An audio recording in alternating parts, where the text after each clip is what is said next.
It looks like a classic environmental fight shaping up in Tennessee. Whitewater rafters battling the giant Tennessee Valley Authority's plans to divert the Ocoee River. Ocoee River Council Director David Brown.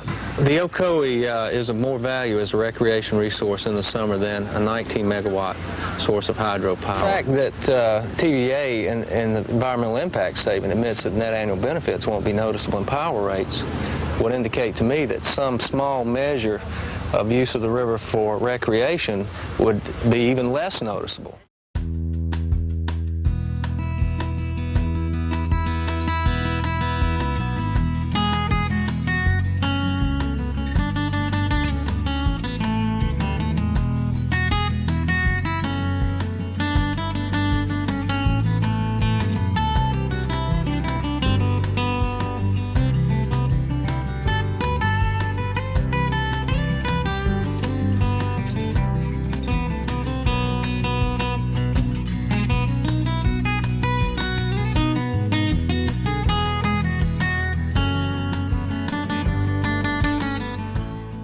Hi everybody, I'm Mark Hunt.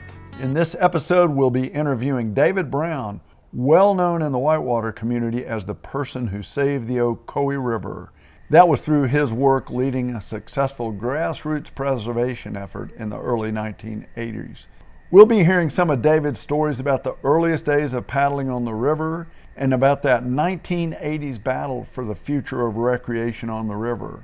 After we recorded this interview last fall, David went on to publish his fine book, Whitewater Wars, that covers the Ocoee story, along with an equally interesting one about his experiences later in the 1980s, leading a similar successful effort to protect whitewater recreation on West Virginia's famous Ocoee River. If you enjoy this interview, you'll love his book. David has a knack for getting himself into the middle of some good stories, and he's even better at telling them. Whitewater Wars is sold on Amazon in both electronic and paperback editions. The fight at Ocoee was all about the future operations of the Ocoee No. 2 hydropower project. And I think you'll understand David's story better if I provide this quick primer on how the Ocoee No. 2 system works. Ocoee No. 2 is not a typical hydropower system that relies on a tall dam and a reservoir. Ocoee No. 2 is a diversion project. Here's how it works. At this 30-foot tall dam, which is the location now of the put-in, nearly the entire flow of the river is diverted out of the natural river channel and into a wooden flume. The flume extends about 4.7 miles, paralleling the river the entire way.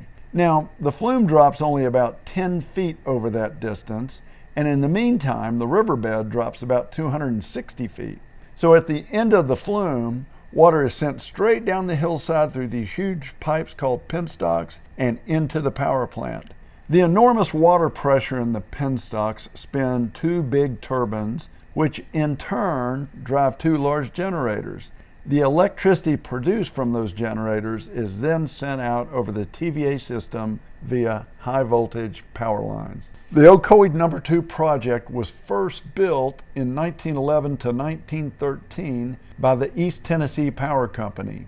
In 1949, a huge federal agency called the Tennessee Valley Authority acquired Ocoee No. 2. From 1913 until Labor Day weekend in 1976, the flume carried the river's flow 24/7 and year-round. During that time, the riverbed remained largely dry except for during very rare flood events. Of course, there was essentially no whitewater recreation during that time, but on that 1976 weekend, TVA shut down the flume for extensive repairs. And voila! Water was back in the river on a daily basis for the first time in decades. Immediately, with these restored flows, kayakers, canoers, and rafting companies flocked to the Ocoee because its powerful Class 3 rapids proved to be some of the region's very best whitewater. My interview with David turned out to be a bit more of a conversation than an interview, and that's because I have a role in this story as well. I happen to be one of those kayakers who found my way to the Ocoee, actually on that very first weekend of restored flows, and within a few months had, along with a partner, started the first rafting company on the river. I and many others worked actively in support of David's efforts in the following years in the battle for the Ocoee. As I said, David is a great teller of this story, so let's go straight to that conversation. Labor Day weekend of 1976, Roger Scott and Bill Chipley and I had paddled it, and we were hearing rumors about what had happened with the flume line and the power plant. Talk about what really happened, what TVA's decisions were and what happened then. Well, the flume line was shut down that weekend, and water returned to the riverbed really 365 days a year, as long as they were generating from upstream. And that's when paddlers really started flocking to the river. Of course, you started your rafting company, and in '77 there were about 7,000 rafters on the river, and plus some private boaters. Yeah, and it really spurred some interest among kayakers. And right. people would drive here from Everywhere. Pennsylvania and Ohio and a long way to come paddle. And TVA started evaluating reconstruction of the flume line and the power project. The first thing they did was to get the project registered on the National Register of Historic Places, which ensured that it would be rebuilt to 1913 specifications using yellow pine and the original construction specifications. And if you're interested in the most efficient way to generate electricity, that might not have been the best idea. No, not really. So they had to do an environmental impact statement, and they did scoping. There were a lot of paddlers having input. That was most of the input, frankly, were paddlers concerned about the future of the river. And then they published their final EIS in '78, where they proposed a number of scenarios, one of which was 84 days of water releases. And so everybody kind of felt like there was going to be some paddling after the project was finished. But then when the board met to reauthorize the project in an official decision, they dropped the bomb that any paddling would require strict reimbursement for the power that's lost when water was returned to the riverbed. So if they're running water down the riverbed, it's not going through the flume line and then not going through the turbines at the power project. Well, my memory of how that went down was the initial indication from TVA was, hey, you guys don't have anything to worry about. There'll be water in the river. We were all happy and we were going along, and then the bomb dropped that you referenced, and we all got nervous. And we actually, the TVA told us some dollar amount that we would have to pay, which was exorbitant. Yeah. And we had actually approached Congress about appropriating the money instead. I mean, TVA said, well, if you can get Congress to give us the money, then. Yeah, it was $5 million. I think you actually made a statement at a congressional hearing at one point. Yeah. And but it obviously did not have support from even the congressional delegation in Chattanooga, because it never made it out of committee. Right. And so we were faced with the prospect of losing the river altogether. And nobody really understood at the time what was going on, and there was no campaign in place to save the river. Outfitters were obviously somewhat organized, but still not really organized with an effort directed to save the river. And meanwhile, the river was becoming more popular. Through 1978, there were, the use like quadrupled. There were 8 outfitters operating in '78. Yeah, I think it was 15,000 people on the river in '78. By 1980, it was over 50,000. And on the kayaking front, what was interesting to me, this was the dawn of the plastic boat era as well, meaning kayaks and canoes were more durable than the earlier versions before the Ocoee. And so you could go out and run over the rocks or run into rocks.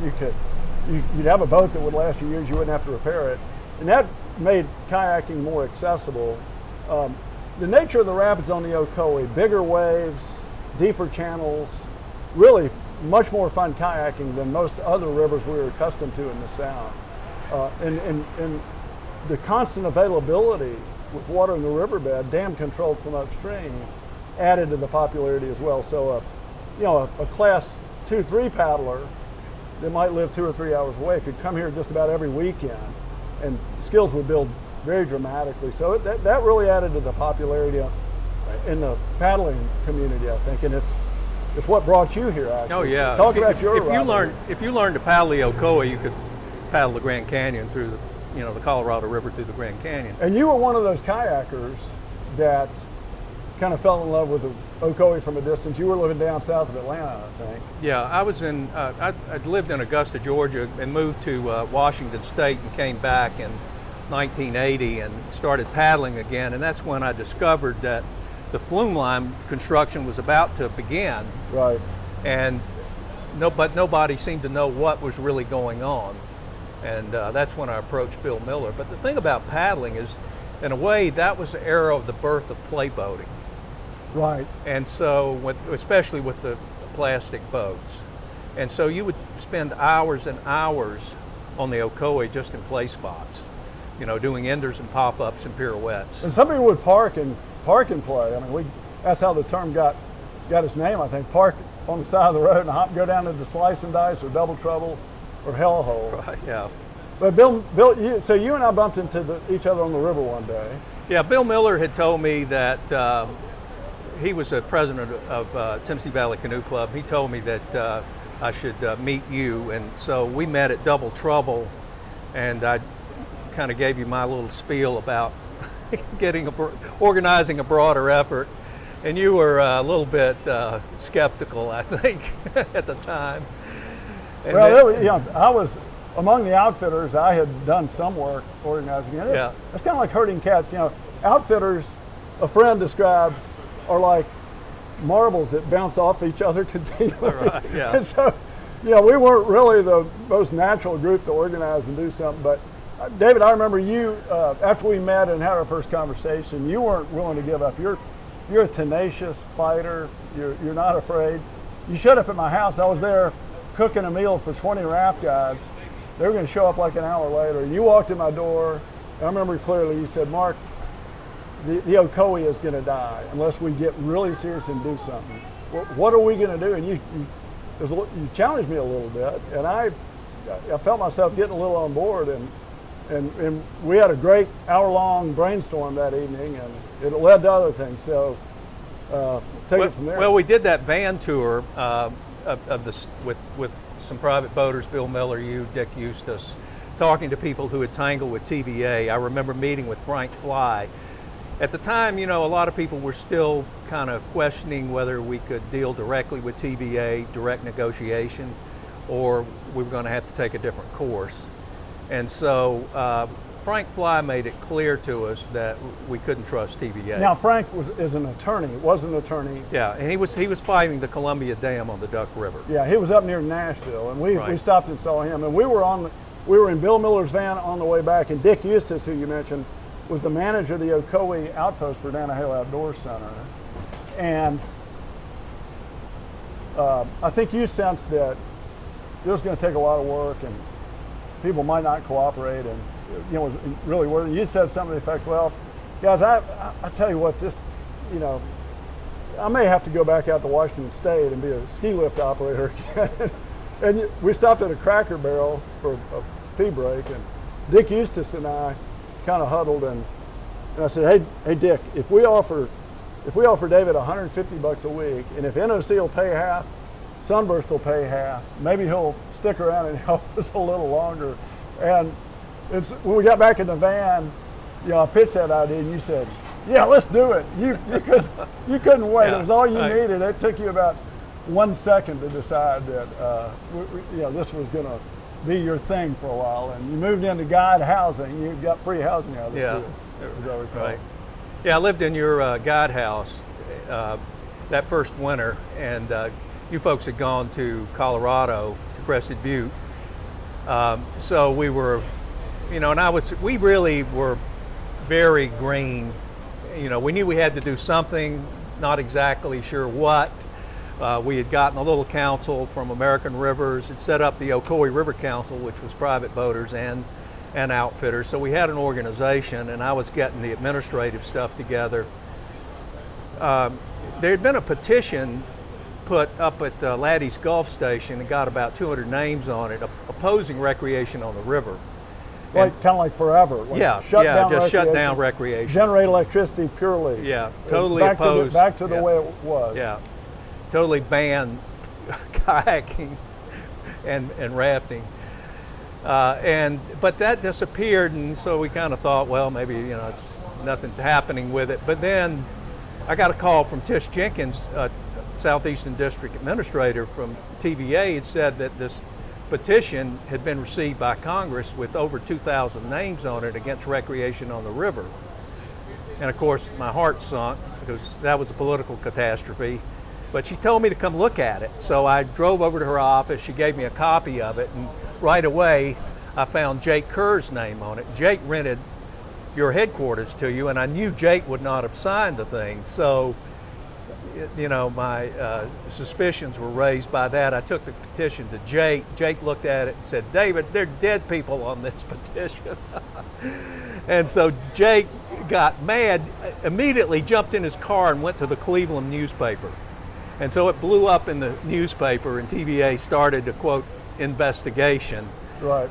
After which they determined their employees were not involved and implied that we set them up, which was a total lie, because Tish Jenkins had already told me that they knew their employees were involved in it.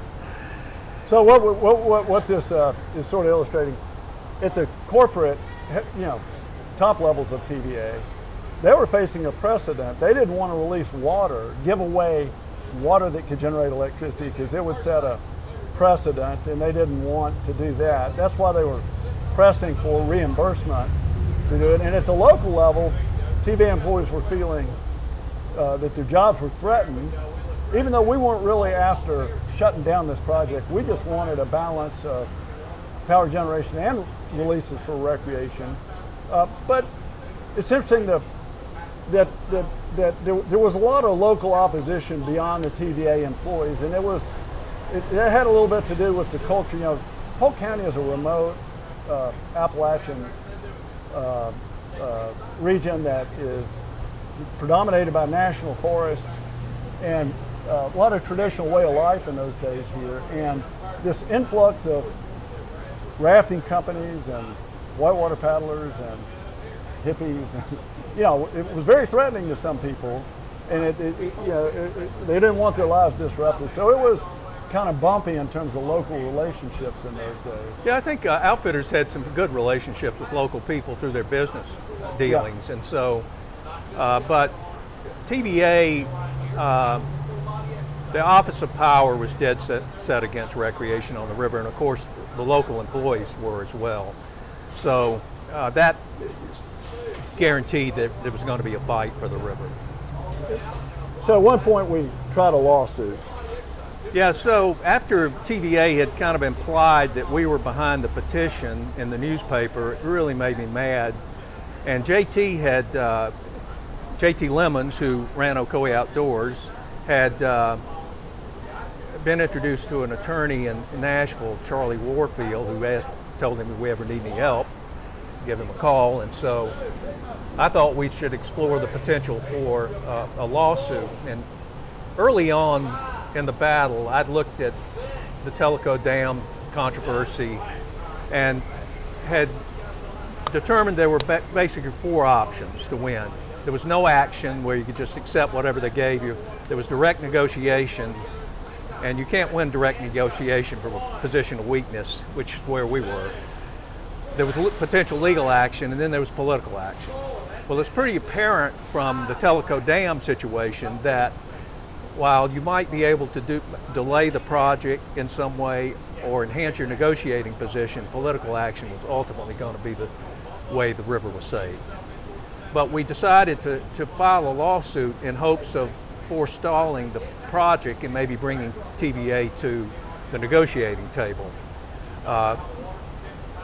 We actually won the first round because TVA, when they had done the EIS, So just to back up, a lawsuit in federal court? In federal court, U.S. District Court. In Chattanooga, filed under the claiming under the National Environmental Policy Act, a law that requires that a proper environmental impact statement be filed. We sued on the grounds that the EIS was defective, that they were not as full and complete in considering options in a fair way in the EIS, particularly. That's right. And we won on the first round because TVA had not mentioned the requirement for reimbursement for lost power in the environmental impact statement. And so the judge, Frank Wilson, required TVA to reconsider, and but he didn't stop the project. So that pretty much meant that our negotiating position was probably not going to be enhanced by the lawsuit. Right. The one thing it did do is it really elevated our stature, because prior to that, we were really just a ragtag group of paddlers in river sandals and river shorts. Well, some would claim that we're still a ragtag group. And TVA certainly didn't really take us seriously. Right. And until we filed a lawsuit. And we got tremendous media coverage. And the interesting thing evolved is that a lot of the reporters who had covered the Tellico Dam issue and had become disaffected with TVA by their strong-arm tactics there started covering the Ocoee battle and giving us favorable publicity. But we knew then that the only action we were going to take was political. And so some of our first public relations and political efforts, talk about those. Well, we had some backing at the state level and even at the federal level. Governor Alexander, who is now Senator Alexander, had run the river, done a commercial for Tennessee Department of Tourism with Jerry Reed around '79. That played all over the Southeast, opened the floodgates for the river. And it was obvious they were having a great time. So, we sensed we had some support at the state level, but you had to figure out, you had to convert that into action, and there had to be a plan and a strategy. So the original proposal from TVA was to get money from Congress, and that had been rebuffed. So we had to build political support, and I drove around in my car to every Chamber of Commerce, County Commission, Tourism Board, with getting resolutions passed in favor of the river, and we got it every time. There was not one time we were denied. Everybody supported it. So the Ocoee had a lot of political support, and that's the way we built it. And there was a lot of engagement by outfitters, or I should say engagement of the customers and guests of outfitters. Big letter writing campaigns. Most outfitters actually had tables set up with pens and papers and envelopes, and the outfitters paid the postage, so we would beg our guests as the trip finished to write a quick letter to TVA, and they would do it in their own words, and we'd say, here, we'll seal the envelope and put the stamp on it, and that was... Yeah, I would go around at the end of the weekend and pick up the letters and mail them. Usually we'd have 200 or so. Yeah. But over time, that helped. In fact, I got a call one day from TVA guy saying, why is Claiborne Pell from Rhode Island calling us about the Ocoee? Senator Pell. Yeah, Senator Pell. U.S. Senator Pell. So it had broad reach, and that was the critical thing that I recognized early on is, at the time, private boating was fairly weak politically, and there was no way that just private boaters alone were going to be able to save the river. It required a coalition, and the outfitters brought rafting customers and had the funding that was necessary to at least put up a good fight. And to be clear, your roots were as a private boater. I mean, you love Yeah. kayaking and you still love it. Right. Matter of fact, here, you're in your early 70s, I'm in my early 60s. We're going to maybe get on the river here in just a while, but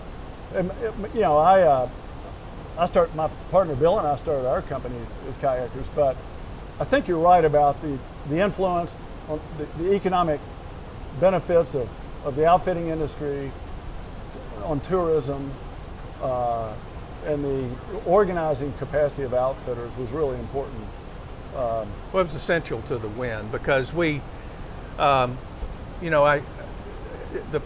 the political constituency, and we were fighting the mantra that hydropower and power is always better than recreation. And so we had to have significant economic impacts at that time to compete successfully. So we've got these petitions going. We've got a lot of grassroots support building in the community. We're getting a lot of press, a lot of endorsements, as you said. But we had some local events. Yeah, we raised money and helped coalesce support by having river festivals. We had 2 Ocoee River festivals, both of which were great successes. The second 1982 one and 83, I think. 81 and 82. 81 and 82. 81 and 82. And so those were great. But then the Sixth Circuit decided against us on our lawsuit, and we were back almost to point zero in terms of a solution. Now, JT and I had been running around the state capitol one day, and he said, let's go over and see Tom Ingram, who we knew from the river trip. He was Governor Alexander's chief of staff. And so I said, okay. Governor Lamar Alexander, now U.S. Senator Yeah, Lamar correct. Alexander. He was governor at the time. And he was a very popular governor Yeah. and very effective. Right. And so Ingram came out and he said, hey guys, let me tell you something. You got to get directly to the governor on this issue.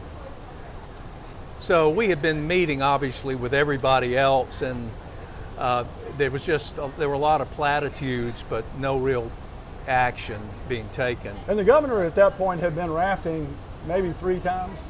I think once or twice. Once or twice. That I know about. So it was actually, it was kind of a dark winter in '83 because the flume line was nearing completion, and we didn't have any clear path for victory. And then let me put an exclamation point on that. On Labor Day weekend, the Saturday of Labor Day weekend, 1983, the flume was completed. They diverted water into the flume once again. The riverbed went dry. The outfitters were literally out of business on that Saturday. Exactly 7 years to the day after TVA began putting the water back in the river to repair the flume. And so we were desperate. Everybody was desperate. Well, what had happened is back that winter of '83, I got a call from a guy out west, Jerry Mallett, who told me that Alexander was going to be doing a river trip from Colorado River through the Grand Canyon. Governor Alexander, same, yeah. And so he said, I'll hold a spot for you on the trip. He was organizing the trip. It wasn't a political trip, it was really a fundraiser and a vacation trip for the governor and his family. And so I jumped at it, of course, and it cost me $600, drove out and got on the river. The governor was not on the first half of the trip. He came in on the second half, and I was walking down Bright Angel Trail toward Phantom Ranch when I met him, and I introduced myself, and I saw his jaw drop to meet somebody from Tennessee, in the depths of the Grand Canyon. And so and of course he'd been getting a few letters about the Ocoee. Yeah, he'd actually gotten more mail about the Ocoee than any other issue during his administration. And so he knew the issue well. And but it was a pretty interesting trip, and I write about it in my book, The Rafters and the River Trip That Saved the Ocoee, because it was the pivotal event that led to the solution. Not so much what we talked about on the river, but his commitment that he made one night or one day at lunch to call Senator Baker, who was Senate Majority Leader at the time. Senator Howard Baker, who, as you said, Senate Majority Leader at that point, went on to be a cabinet officer in the Reagan administration, and very memorable politician. It was kind of interesting because if you think about it, the stars just aligned for a very brief period. Had Baker not been Senate Majority Leader, and he was only Senate Majority Leader for 2 years, and at the right time, this would have never happened. And so he came up with a plan to provide a reimbursement to TVA for lost power, and and then, as you know, we got a call from the Commissioner of Conservation in October of '83 to come down to the TVA headquarters. Yeah, so at this point we had gone for like 7 weeks or so with the river shut down, not knowing what the future. And our status with the governor was, don't call us, we'll call you. Well, we knew something was going on, and in fact, I'd gotten a few calls here and there just asking this and that about it, so I knew they were working on it. But the call from Howell was the clear sign that we had a plan. And that would be Commissioner Charles Howell. Yeah, he was Commissioner of the Department of Conservation. Department of Conservation. And so he was kind of Alexander's wingman on it. And so we met in the Office of Power and had a pretty interesting negotiation. You were there, David Bromell was there. We marked off the days for the river. It wasn't easy. There was some debate about how many days we were going to get. They knew how much money was in the pot, so the issue was how many days we could get and what those days would be.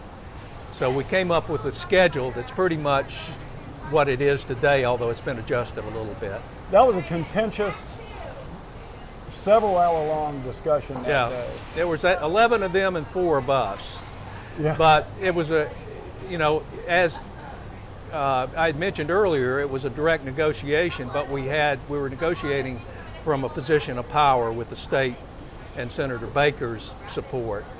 So TVA was there to make a deal, although, as you mentioned, there were some pretty significant blow-ups. Well, yeah, and some good things happened, but let me highlight a couple. You mentioned we were discussing the days that the water would be released, and here we are on the last Friday before Labor Day, and we figured out that the water needed to flow on Mondays, Thursdays, and Fridays between Memorial Day and Labor Day. And that's why the water's on today. And another big thing that you and I didn't quite see coming, I don't think, is that the state showed up, Commissioner House showed up and said, a bottom line requirement for the state of Tennessee is that the launch site and the takeout site become part of our state park system. The state of Tennessee is going to look after the quality of recreation, and we're going to keep an eye on TVA, and we're going to make sure this thing really happens according to the deal we're about to make. And so this nice parking lot, the launch ramp, the ranger presence, which helps out with safety, the management, the permitting and oversight of outfitting, all that was because of the deep commitment the state made to ensuring this resource was going to be taken care of, which I think is, in retrospect, was enormously important. Yeah, it was, and the agreement that was signed in '84 gave the state easements to control the property for the put-in, the takeout, and the access points that were necessary to manage as a state park unit. The state actually didn't own any property here, but TVA and the Forest Service had the property, and they participated in the agreement, right, which was signed in March of '84 for a 35-year term, guaranteeing water releases for 116 days a year. And so by 1983, when the flume was complete and we were getting ready to move to the new schedule, the number of people using the river per year had gone up to in the 90,000s last year, right. And so after 1984, when the new arrangement took place, here we are 37 years later. And I remember the arrangement we made, I remember thinking in that TVA office as we made that deal, this is going to be a 35-year arrangement. And for a person in his 20s, it's like, that's forever. I know, I literally thought, none of us are going to be around to paddle that river 35 years. Well, here you and I are 37 years later with kayaks on our car and all this still going on. So, but it required another negotiation at the end of those 35 years, which about 4 years ago had heated up. When the contract was set to expire, TVA outfitter started talking to them, and their original proposal was they had to come up with $9 million up front for 5 years of water releases. Well, where were outfitters going to get $9 million? Oh, yeah. So obviously that was not workable. Very similar dynamics. I mean, in some ways, almost a copy of what happened. Yeah, earlier. but virtually same thing, except it was a little more abbreviated, and yeah. we had to organize again. And by that time, the outfitters had a state lobbyist who was able to work with the state Right. to come up with the money to reimburse TVA. The interesting thing about the arrangement, the original arrangement, the $7.4 million, the outfitters actually repaid the Treasury for the entire amount. And so that was done by 2018. And so they don't have, they'll also be reimbursing the state for the investment in water releases. Right. So David, the outfitting industry and use of the river, it peaked out at 200,000 people per year. I think it was over 240, close to 250,000. So the growth was beyond what we were even guessing it might be. Yeah, it just exceeded expectations And in every the way. number of outfitters, I think I recall, peaked at something like 22 outfitters at one point. It's declined through consolidation and just It's some about that movement. much now, actually. Oh, there are about Yeah. 22 outfitters. And in the meanwhile, kayaking and canoeing has evolved. Skill levels for whitewater kayakers have certainly gone up, and so the Ocoee is really considered class 3 plus. You know, we kind of called it class 4 back in the day, but it's regarded as more class 3. And so with plastic boats, with great designs, with safer designs, and with skill development, kayaking is, you know, the top end of kayak sport is running class 5 whitewater with 30, 40, 50 foot waterfalls and very rocky, I mean, things that make the Ocoee look relatively tame. But the Ocoee is still super popular, and class 3 and 4 kayaking is probably still the most popular sector for private paddling as well. So this river is covered up with kayakers on the weekends still, just like it was in the 80s and 90s, and it's a great resource. Well, David, let's kind of wrap it up here. Your book, folks, please buy it. There are some stories. David and I just stayed on the big picture topics and the dynamics of all this. The best part about this book are the anecdotal stories of life in Polk County, the bare knuckle fights with TVA. And the entertaining things that happened, the funny things. There were a lot of funny things that happened. Oh yeah, like there's a raft guy named Smoke who set up a booth at the Ocoee River Festival, Smoke's kissing booth. Right. None of us could imagine anybody wanting to kiss Smoke. Well, they paid more not to kiss him. But there are lots of stories like that that occur in the book, so run out and buy one. David, thanks so much for jumping in and doing this with us. Yeah. And again, folks, Southern Appalachian Paddle Sports Museum, SAPM. The website is paddlingmuseum.org. This interview, lots of other interviews with notable people in the history of whitewater in this part of the country. Hope you found this and those other ones entertaining. So David, Well, thank you, Mark. let's go get in the river. All right, sounds good. Thank you.